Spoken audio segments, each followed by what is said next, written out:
On the evening of September 21st, 2019, law enforcement authorities swiftly reacted to a distressing domestic violence call that had emanated from an apartment in Austin, Texas. Deputy Pereira, a dedicated officer serving with the Williamson County Sheriff's Office, promptly arrived at the location. The door he knocked on belonged to the residence of Skylar Leo, a young 20-year-old woman who cohabited with her boyfriend Eric Ramirez. The call, urgently placed by a concerned neighbor, compelled the officers to investigate the situation without delay. Ms. Leo informed Deputy Pereira that Mr. Ramirez had left the apartment and didn't know his whereabouts. She also expressed her unwillingness to press charges of domestic assault. Look up for me. What's on your neck? What happened? Nothing happened. So I have witnesses saying something happened. So you're trying to protect him? No, I just really don't like dealing with y'all. I really don't want to deal with y'all. I really don't. Okay.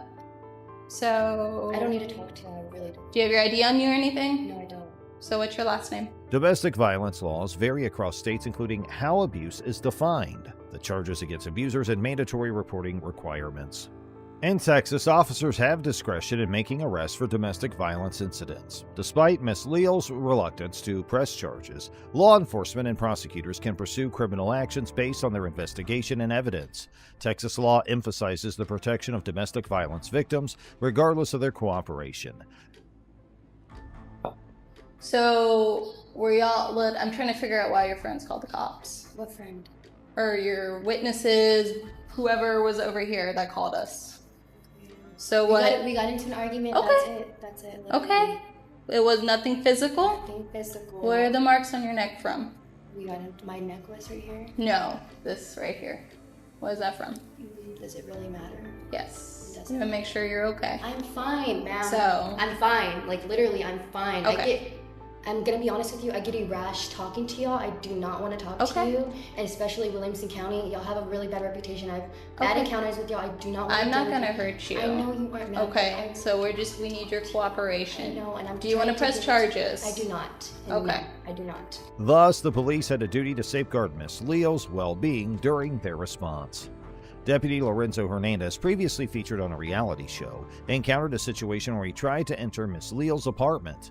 Although Miss Leo protested, the Fourth Amendment allows officers to enter a citizen's home without a warrant under certain circumstances, such as protecting individuals from immediate harm, like in cases of domestic violence. Courts have often given officers broad discretion in responding to domestic violence calls. Based on these precedents, it's likely that a court would find Deputy Hernandez's entry into Miss Leo's apartment justifiable to ensure her safety despite her objection. However, we must also address the legality of use of force in this situation.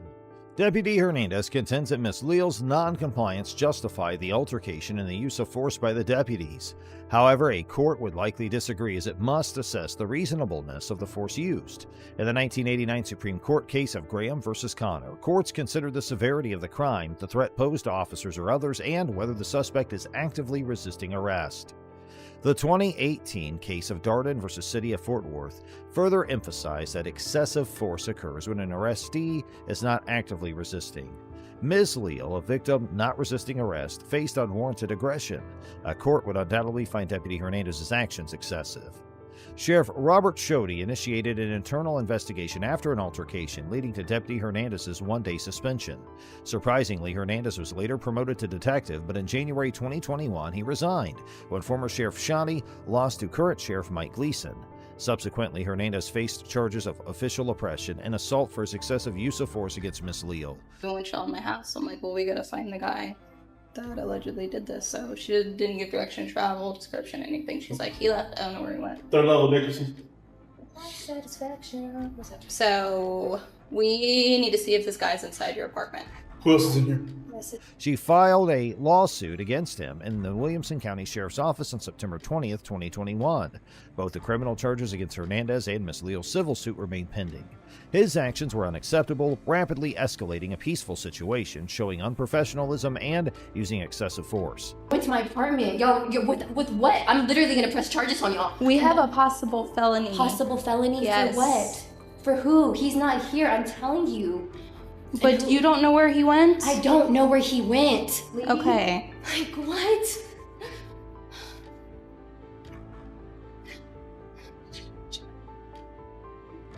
Yeah, so you handle the couch. You can understand where you're in handcuffs right now? So what happened? We were trying to talk, right? That's all we were trying to do? Okay, so I'm gonna take Is there these a light in handcuffs here? off you. How do you turn the light Are on? we gonna be cool if we take these handcuffs off? The light's not on. It's not on. All right, man. So I wasn't here with information to relate to you. When we come to stuff like this, we're going to check for safety reasons, okay? We're going to make sure he's not here and you're not hiding him. We understand you don't want to cooperate. We can't force you to do that. We get that. We understand that. But you don't do what you just did. Not when we show up for something like this. We don't get your cooperation. That is what happens. Yes. Okay? The deputy's authority to enter Miss Leal's apartment for the domestic disturbance is still debated. Here's our next story of a cop getting fired. You have the exact same name and date of birth as someone else. Let's explore the distressing incidents where innocent individuals face unwarranted troubles at the hands of law enforcement, highlighting the urgency for accountability and reform. On September 8, 2022, an officer from the Bartholomew County Sheriff's Department responded to a 911 call reporting suspicious activity at a storage unit property. The officer encountered 3 individuals who were loading boxes onto a truck. The officer informed them about the 911 call and asked for their identification. The individuals complied and provided their IDs. Can I have everybody step out here, please? Yeah. Including those 2. Yeah, so I hear this. You good, man? Oh, we just got a report of you guys. Is there a third? Yeah. Brandon. Okay. Yeah, cool. He wants you out here. Okay. So basically what happened is we got a report of you guys loading up things into your vehicles. Right. Yeah. It's his stuff. They just closed and he needed to get his stuff out. I understand. Yeah, Do you have any proof that I can probably find a bill or something. You know what I mean? Yeah. Is that fine? I'll find something. No, Do you have your driver's license by chance? Yeah. Yeah, can I borrow that, please? Sure.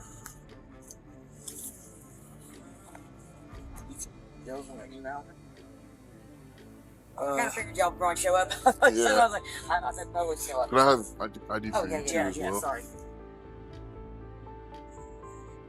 While the officers ran their IDs, one of the individuals showed proof of ownership indicated that they were not involved in any illegal activity. However, the officer disregarded the proof and continued running their IDs. It was discovered that one of the individuals, Bradley Bowman, had a warrant. The officer requested information from dispatch regarding the items they shouldn't be moving and the validity of the warrant. Sir, How are you? late to the party. What's going on? Nothing. It's what it sounds like. Oh, It sounds like that. the bullshit call. The Bowman subject might have a J4 though. Okay.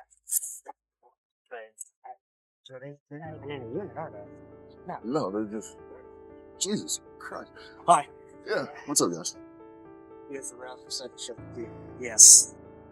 Oh shit.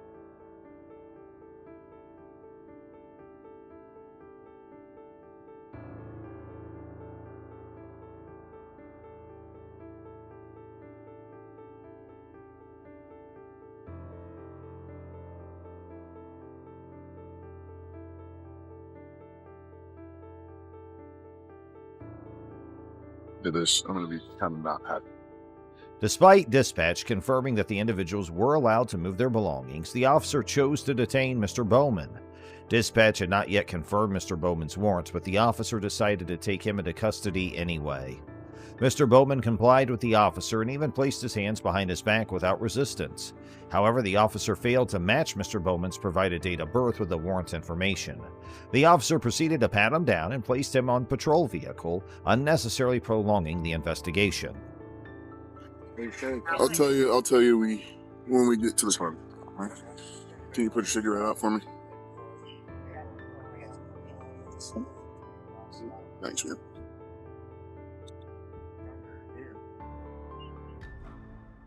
You got anything that's gonna stick me, poke me, hurt me? No. Okay. Do you have any property you wish to leave here? I mean, Over on the side. I don't Up against the think corner. so. Alright, I'm gonna pat you down, alright? Is this just property right here? Are you gonna want to take this with you? Yeah. Okay. Yeah, I set up my phone. Okay. Is that just a piece of candy right there? I don't, yeah. Or is that a key fob you need to something? No, I don't need that. Okay. I think it's like a rock. It looks like a key fob. looks like it's plastic. I don't think it's candy. I think it's like for like wearing. Okay, so you don't. Okay. You don't need it? What's this right here? Your phone? I'm gonna take it out, alright? Yeah, that's fine. Alright. Hey, bud. Your keys in your bag? Yes, sir. You pull up that ticket? Where?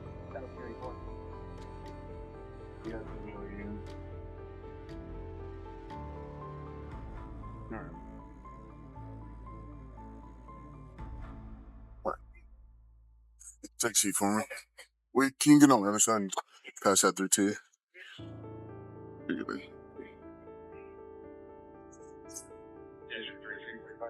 Seatbelt? Yeah. Oh, I understand, yeah. We had to cut down a tree, that's why there's wood shavings back there, man. I'm sorry. Oh, you're all right. While in the patrol vehicle, Mr. Bowman questioned the warrant for the second time, giving the officer another opportunity to verify his identity. However, the officer claimed that his system did not provide much info and stated that everything would be sorted out at the department. Yeah, I'll look it up for you right now. Yeah, no problem.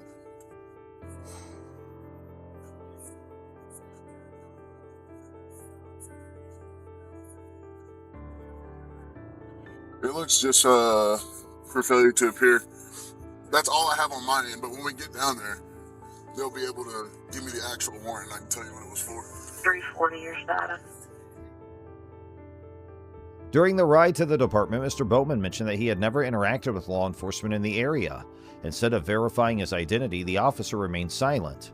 Upon arrival at the department, the officer looked into the warrant without ensuring he had the right person. Again, he only mentioned that it was for failure to appear. Finally, the officer asked Mr. Bowman's date of birth, which resulted in visible confusion from Mr. Bowman. He corrected the officer, who then realized his mistake and checked Mr. Bowman's ID. It became clear that Mr. Bowman had been falsely detained, primarily due to the officer's negligence. 3/10/1993. Your birthday? No, my son worked.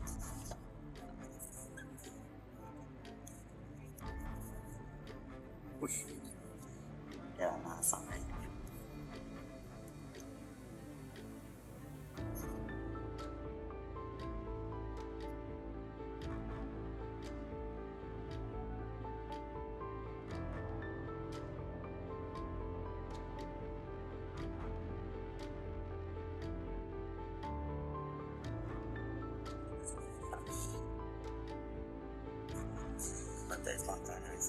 Yeah. Yeah. That's on them, not me. We're gonna take it back. We're gonna take it back. I'm gonna take care of those stuff. The officer blamed dispatch for the mistake, deflecting responsibility instead of acknowledging his own lack of diligence. He uncuffed Mr. Bowman and stated that he would be taking him back to the storage unit property. Throughout the incident, the officer failed to take proper steps to verify Mr. Bowman's identity, leading to an unjust detention. Okay. Scratch out. There's nothing illegal in the car. No. Okay. No. You have the right to say no. You have the right to say yes. I said no. Let's move on to another incident where a police officer unlawfully forced a man out of his vehicle and subjected him to the cold weather while searching for reasons to arrest him.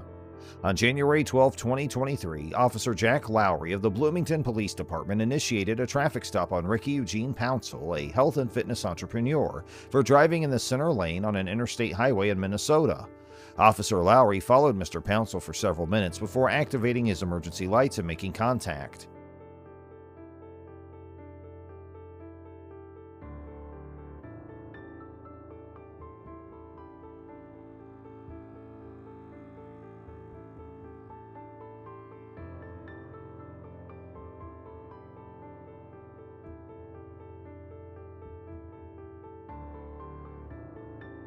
Hey, man, how's it going? Oh. Do you have a driver's license, proof of insurance? I got you. Reason why I stopped you, I just saw you on the center lane there for a little bit. Want to make sure you don't get me driving. You got. I mean, I'm watching traffic. We have people, headlights. Yeah. Past me. It's like, stop. Hey, go. During the interaction, Officer Lowry informed Mr. Pouncil that he was pulled over to check on him and ensure he was fit to drive. Mr. Pouncil explained he was driving cautiously due to icy road conditions and he was looking out for other vehicles without headlights. He complied with Officer Lowry's request for identification and proof of insurance. Where you head to tonight? Going home? You still in Egan?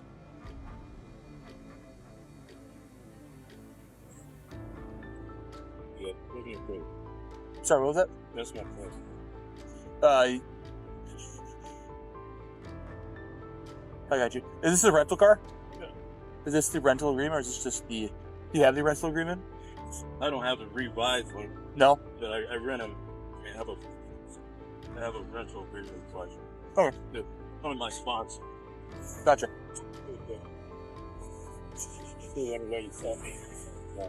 Like I said, I was going to try to, a ways back, but the radio's been bouncing all crazy. Like I couldn't get on the air until we got here. So this is a little bit safer spot. After running Mr. Pouncel's license, which was valid, Officer Lowry continued to spend an unnecessary amount of time verifying his identity and running additional background checks.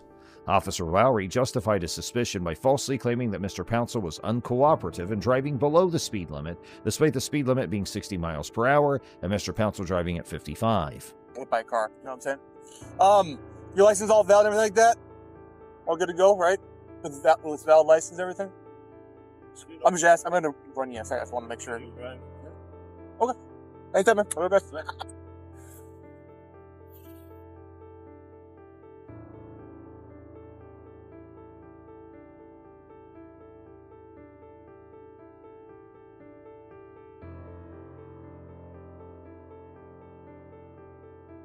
Officer Lowry, along with another officer, Taylor Huss, discussed the traffic stop and expressed interest in searching Mr. Pouncel's vehicle.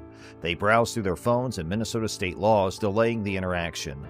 Officer Lowry mentioned that there were bags in the vehicle, attempting to raise suspicion. Eventually, Officer Lowry asked Mr. Pouncel to step out of the vehicle. Mr. Pouncel expressed skepticism but complied. Officer Lowry patted him down and began asking irrelevant questions. Mr. Pouncel called out the harassment and stated the questions were unnecessary.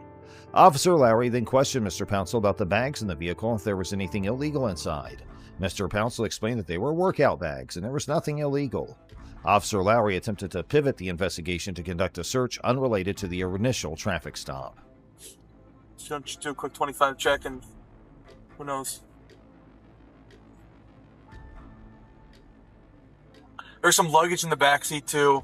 What? Like a couple bags in the trunk area.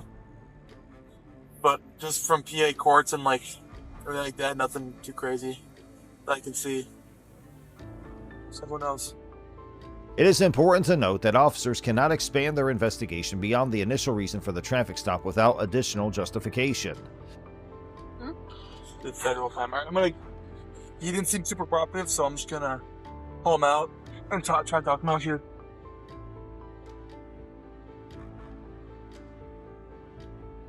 I'm gonna go this way.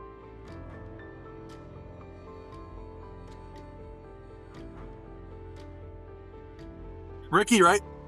All right. Hey, Ricky, I got no intention of writing any tickets. I'm going to talk to you back here for a quick second. We'll get you out of here, all right? Okay. Let's just talk to you back here. Just about your comments and going. I want to make sure we're on the same page. I just want to clear up some things. That's it. I'm asking you to get out of the car. Well, the thing is, I don't really need a reason. No, I don't. I need some sand. I'm bench 363. Like I said, man, I'm just trying to clear up some things.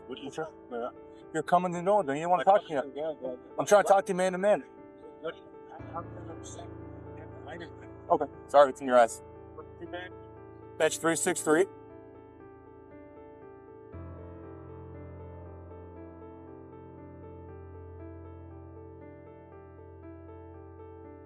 All right.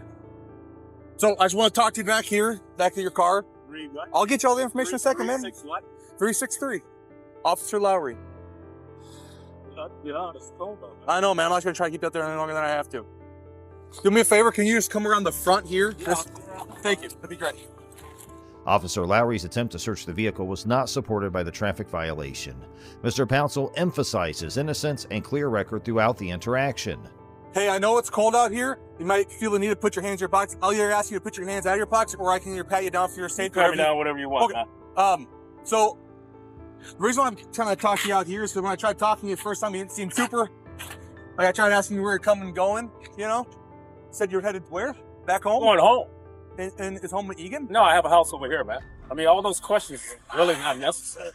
Well, again, I mean, can I get I need your number. you know, you're asking kind of badge basic itinerary. So you said you're going home? I'm going home. Period. Where's your address at home? You said it's not Egan? No, it's not Egan.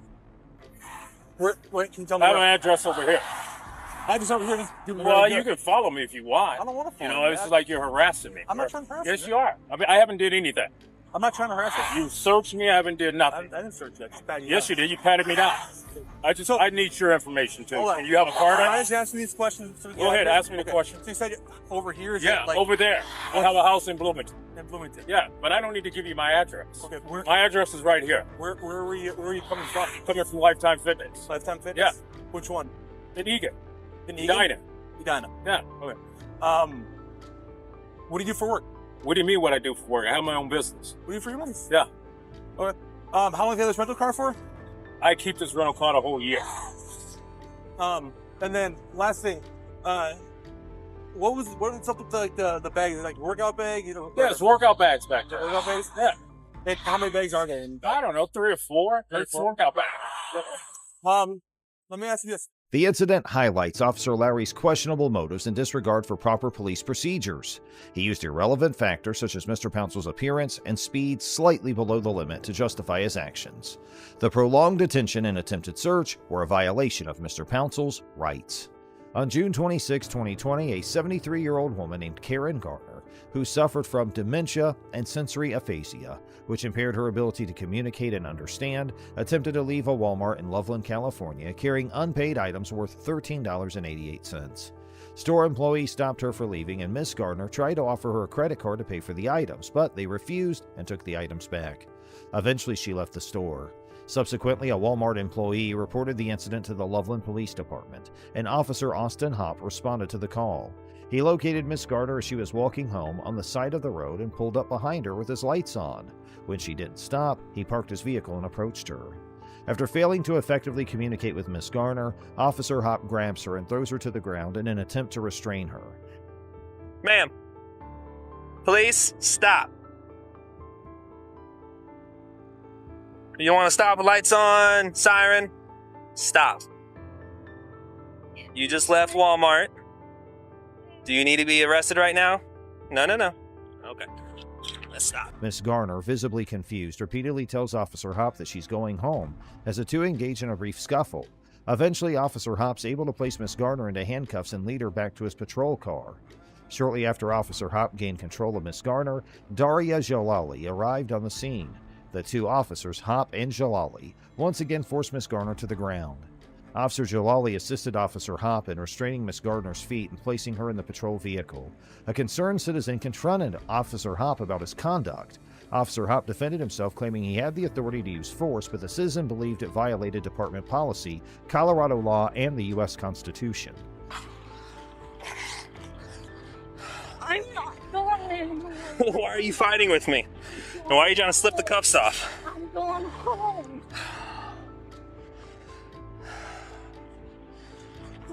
Stop. I'm going home. No, you're not. Are you finished? Are you finished? We don't play this game. You understand me? And if you try to kick me, this is gonna be bad. I'm going home. Stop. I'm going home. I'm going home.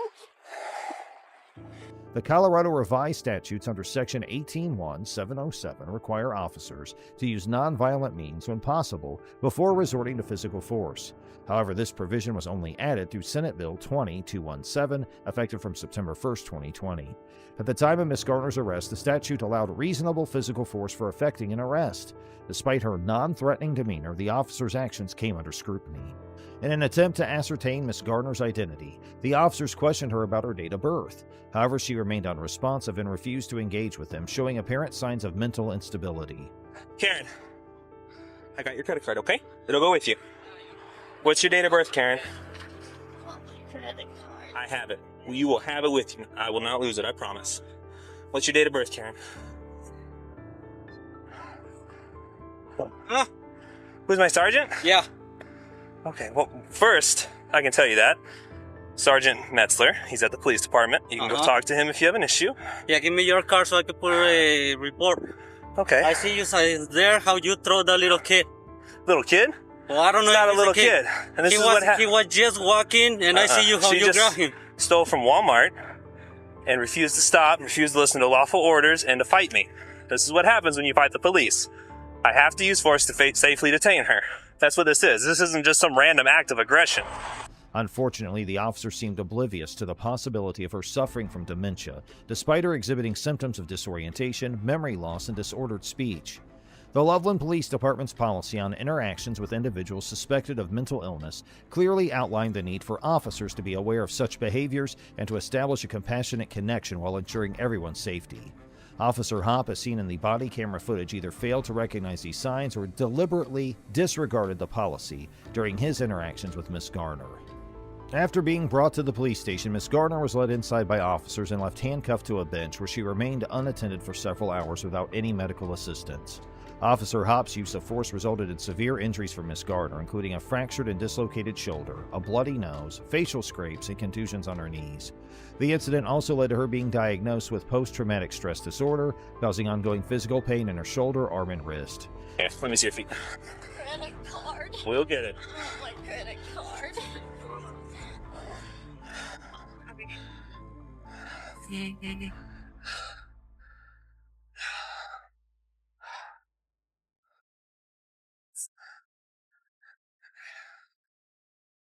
Karen, I got your credit card, okay? It'll go with you.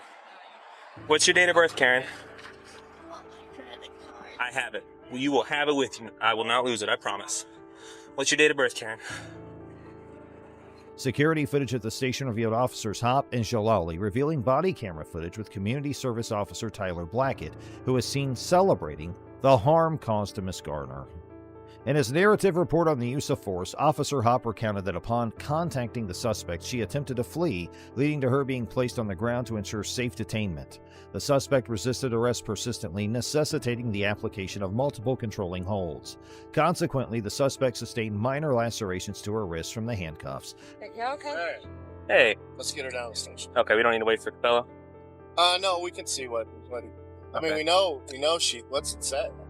She stole some stuff, and they caught her before she left and got it back, and then she ran out.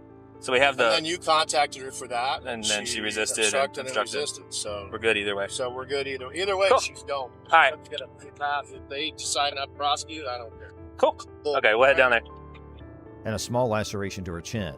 Despite clear contradictions between Officer Hopp's account and the body camera footage, as well as Miss Garner's actual physical condition, higher-ranking officers, including Sergeant Metzler, approved the use of force as necessary, reasonable, and within policy.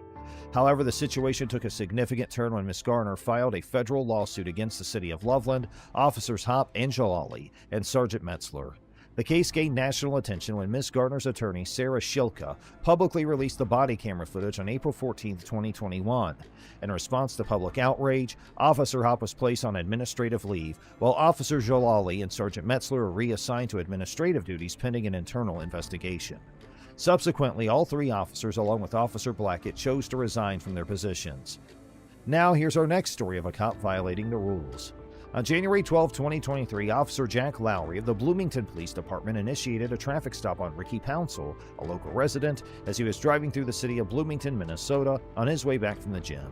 The ensuing interaction between them was recorded on Officer Lowry's body camera.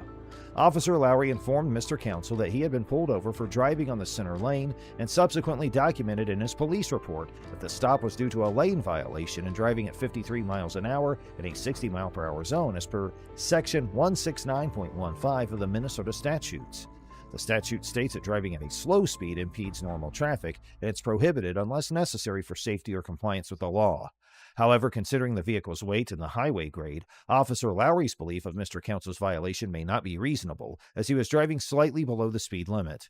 Additionally, Officer Lowry claimed Mr. Council was drifting between lanes, which under Section 169.8 requires driving within a single lane unless it can be done safely.